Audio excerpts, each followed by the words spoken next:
Hello students, today we'll start with the next point of the first chapter, that is operating system services. An operating system provides an environment for the execution of programs.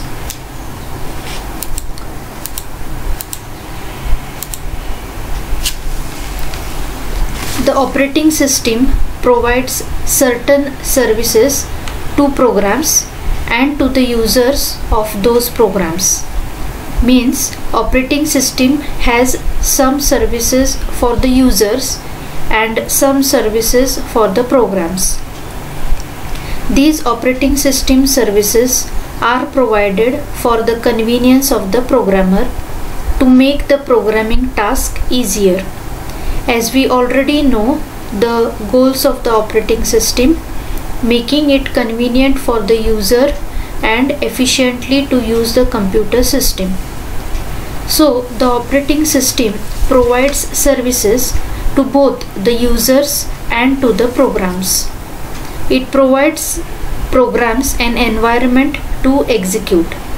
It provides users the services to execute the programs in a convenient manner. So there are different services provided by the operating system. Some are listed below. So the first is program execution, second input-output operations, next file system manipulation, communication, error detection, resource allocation and protection. So these are the some services provided to us and to our programs by the operating system. We will see these each services in detail. So the first service is program execution. The system must be able to load a program into memory and to run it. The program must be able to end its execution either normally or abnormally, indicating error. The purpose of a computer system is to allow the user to execute programs. So the operating system provides an environment where the user can conveniently run program. Running a program involves the allocating and deallocating memory, CPU scheduling in case of multi-process. So the major activity of an operating system with respect to program management. Now, program execution is the service provided to us, that is to the user. When we want to execute a program, we just double click the program name or the software. So behind this execution there are many things to do. Now what are the many things? First is loads a program into memory.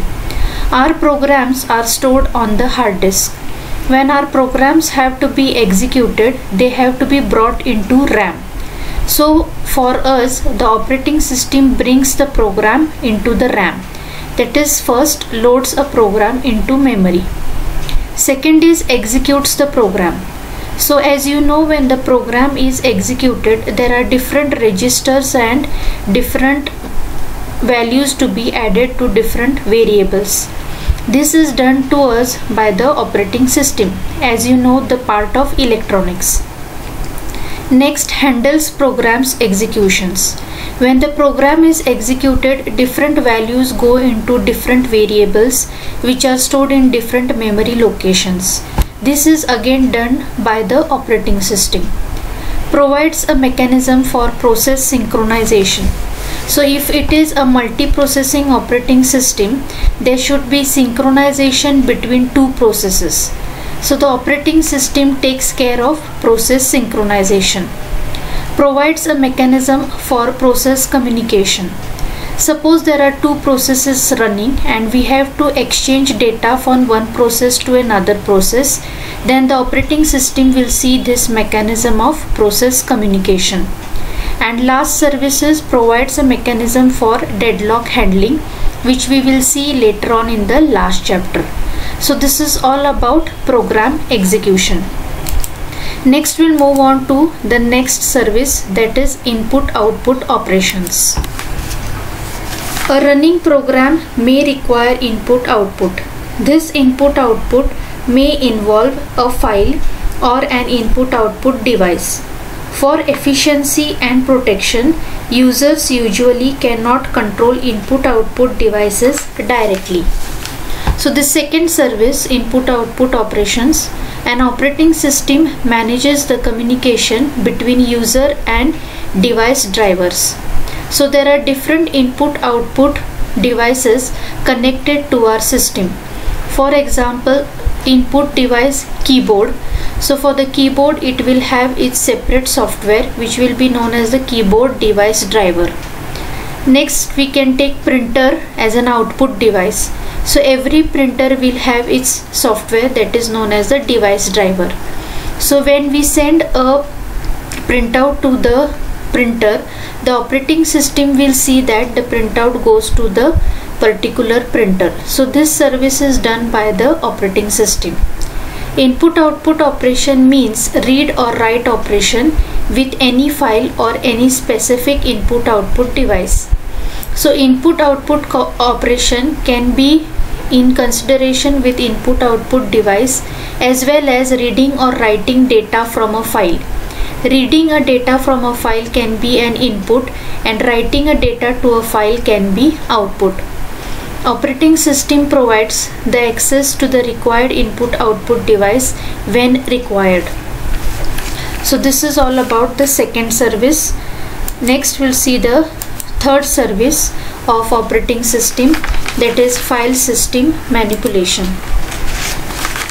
The output of a program may need to be written into new files or input taken from some file. User gives a command for reading or writing to a file and sees his task accomplished. Okay, so the major activities of an operating system with respect to file management is program needs to read a file or write a file.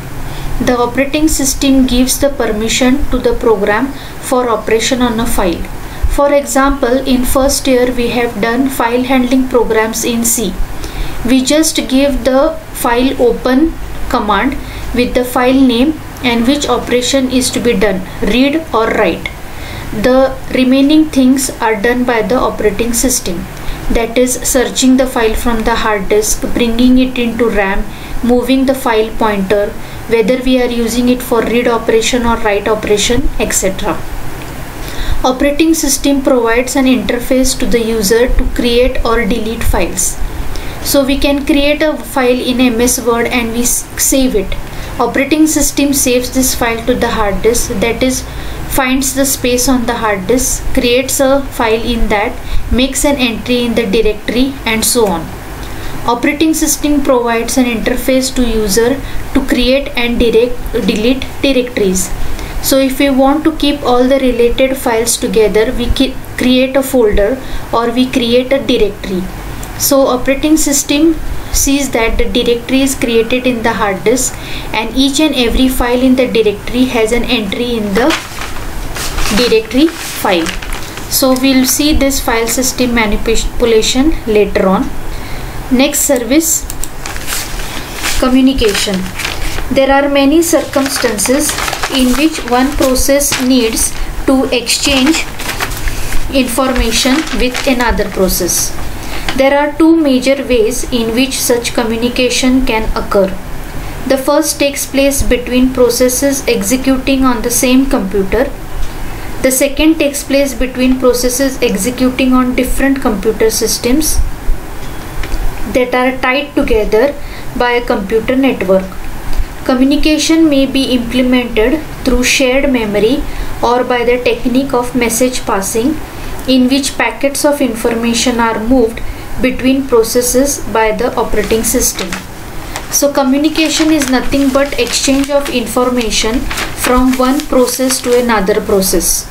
So for example, you are running two processes, one in the web browser and second is the Microsoft Word. For example, if given you an assignment, you want to cut, copy, paste some content from the net and paste it into Word.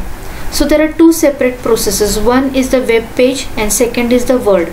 So from the given web page, you will select the information or select the text which you want to copy it and paste it in Microsoft Word. So this is exchange of information, that is from one process, that is web browser, to the second process, that is MS Word. This is the communication or exchange of information between two processes on a single machine. Same thing can be done by exchange of information from one process in one computer to another process in the second computer. But remember that these two computers should be connected to each other through network. It may be wireless or wired network. So if it is wireless, it may be through internet. So we can exchange information from one process A to process B. So this process A and process B can be on the same machine, or it can be on two different machines which are connected by a computer network. So this is all about the service of communication. Next we'll see error detection. The operating system constantly needs to be aware of possible errors. Errors may occur in the CPU and memory, hardware, in input-output devices, or in the user programs. For each type of error, the operating system should take the appropriate action to ensure correct and consistent computing. So errors can occur anytime and anywhere in the computer system. So there can be different types of errors. Errors can be in the CPU, it can be in some input-output device, or in the memory hardware. So for example, we can take the error of a printer. If we have not put the paper in the printer and we have given the printout, then their message will be displayed on the computer paper out. So this is one type of error detection in input-output devices. Following are the major activities of an operating system with respect to error handling. The operating system constantly checks for possible errors. The operating system works like a supervisor. It constantly keeps on checking for different errors so that the machine may not get hanged or it may not get crashed. The operating system takes an appropriate action to ensure correct and consistent computing. So this is all about error detection. We'll move on to the next service, that is resource allocation. When there are multiple users or multiple jobs running at the same time, resources may be allocated to each of them. Many different types of resources are managed by the operating system. Now what is meant by resources? Resources are nothing but different things we are using in the computer system. So there can be hardware resources. Hardware resources are nothing but your monitor, keyboard, CPU, mouse, the memory inside the CPU, etc. There can also be software resources like the different application softwares loaded onto your machine, the different files which are stored in your machine. So these all are resources. So in case of multi-user or multitasking environment, resources such as main memory, CPU cycles and file storage are to be allocated to each user or job. So these different resources need to be allocated to different processes or to different users. Following are the major activities of an operating system with respect to resource management. The operating system manages all kinds of resources using schedulers. So for example, now in our lab we have 40 machines connected to network and all of you are giving printouts on a single printer. So the operating system which is installed on the machine to which the printer is connected will decide whose printout to be given first and whose printout to be taken next. This is known as scheduling. This is taken care by the operating system. CPU scheduling algorithms are used for better utilization of CPU. So if there are more than one processes in a single processor, that is, suppose there are 4 processes running in the CPU have to schedule these processes, that is, which process will be executed first, which process will be executed second, and so on. This is known as CPU scheduling. We are going to see about CPU scheduling in detail in the further chapters. So this is all about resource allocation. Next we'll move on to the last type of service provided, that is accounting. We want to keep track of which users use how much and what kinds of computer resources. This record keeping may be for accounting or simply for accumulating usage statistics. Okay, so if we are using paid services, we want to see that how many resources have been using by the user, so we can make a bill of that and take the money from the user. This is all about accounting. In case of personal computers, no need of this accounting because we are not using any paid services. Next, very important, which all operating systems have, that is protection. Protection involves ensuring that all access to system resources is controlled. Security of the system from outsiders is also important. Such security starts with each user having to authenticate himself to the system, usually by means of a password, to be allowed access to the resources. So protection, that is first part is security, that is making our desktop or our laptop, making it secured. As shown in the diagram, you can see it is locked up by a lock. The second type of security is given, you can use for system protection is by using password. As similarly as you use your biometrics for your latest smartphones, or we can use a PIN number, or you can use a password. So consider a computer system having multiple users and concurrent execution of multiple processes. The various processes must be protected from each other's activities. So suppose that one computer in the lab is being used by the first year students as well as the second year students as well as the third year students. So if we give a password to that machine or their particular file, the third year student will not be able to access the files of first year students or second year students. So this is regarding the protection. Protection refers to a mechanism or a way to control the access of programs, processes or users to the resources defined by a computer system. Following are the major activities of an operating system with respect to protection. The operating system ensures that all access to system resources is controlled.